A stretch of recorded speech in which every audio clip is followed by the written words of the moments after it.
know that Las Vegas is known for its unusual sights and sounds and bright lights, but residents just south of the Strip were really surprised when they saw this morning. A rare snowfall blanketed the Las Vegas Valley. Snow even stuck in some places, covering yards and parks, and ice shut down the scenic road to Red Rock Canyon. So that's pretty rare, I guess, there. Dana, you know a thing or two about snow in the desert. I know way too much about Las Vegas climate. So it's interesting. Las Vegas elevation is about 2,000 feet, but Red Rock, you were just mentioning, it's about 3,500 feet. It's on a little higher, yeah. So it's a little higher. It gets snow a little more commonly. That's where my house is. I still own a house there, and I'm sure it got a nice little dusting. But wild weather out west, too. You guys were talking about the avalanches. Yes. You know, those were inbounds avalanches, too. That's what made them so rare. So that's actually the part of the ski resort that is groomed and maintained and controlled, and just so to see, and it still happened. And then on the other side of the country, we just get storm after storm after storm. But for us, it's been rain, and that's caused our own problems with flooding, right? We're still seeing the residual flooding today, parts of the Passaic from storm earlier this week. We've already got another round coming. You wouldn't know it looking at this view, right? 48 degrees and sunny.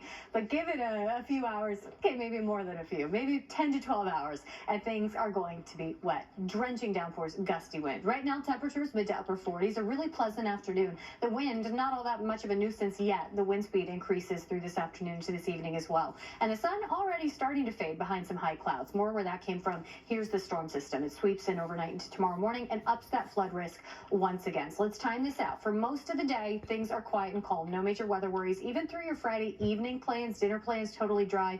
If you plan to be out late, we're talking after 9 or 10, that's when you're going to need to brace for the rain to move in. The rain does arrive by 9 or 10 o'clock, starting as a rain-snow mix for our far northern suburbs. And then by about midnight, the heavy drenching downpours set in. From midnight to 4 a.m., that's when we expect the worst of the weather. The heaviest rain, the gustiest wind, even a few rumbles of thunder going to be possible, primarily south of the city. This is when we'll accumulate an inch or two of rain. This actually exits before daybreak Saturday, so we're not adding to it on Saturday, but lingering flooding is certainly going to be possible, and then temperatures get colder. We start in the 50s. A blustery breeze helps to bring in the cooler conditions, and our temps fall throughout the day, making it feel pretty cold by Saturday night. So how much rain? About 3/4 of an inch up to 1.5 inches, but isolated areas could see 2 inches of rain. So no surprise, a lot of the area under a flood watch. We're also seeing the river flood warnings here. We've been watching the Passaic River levels closely, and a lot of spots are going to stay in that major flood zone or major flood range through the weekend. Coastal flood warnings and advisories as well, up to 2-3 feet of inundation for some of those coastal communities,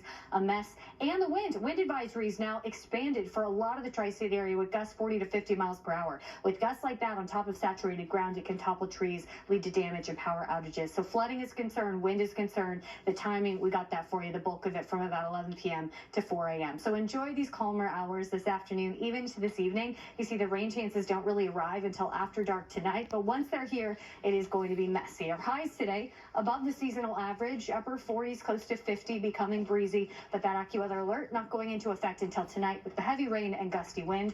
Again, this moves on early Saturday, so by the time you're awake, by the time the sun is up, we're already drying out, but we're watching that lingering flooding and then much colder conditions. Our highs will fall to the 30s for next week. Okay, we just want that water gone down. Yes, we do. I'm not going to put you on the spot and ask you when. You know, it doesn't look like until early next week. We stay, the spots I was watching the Passaic, we stay in that even major flood range through Saturday and Sunday, and then we start to relax that Monday and Tuesday. We want them to have a break. All right. Thanks, Danny. Yeah.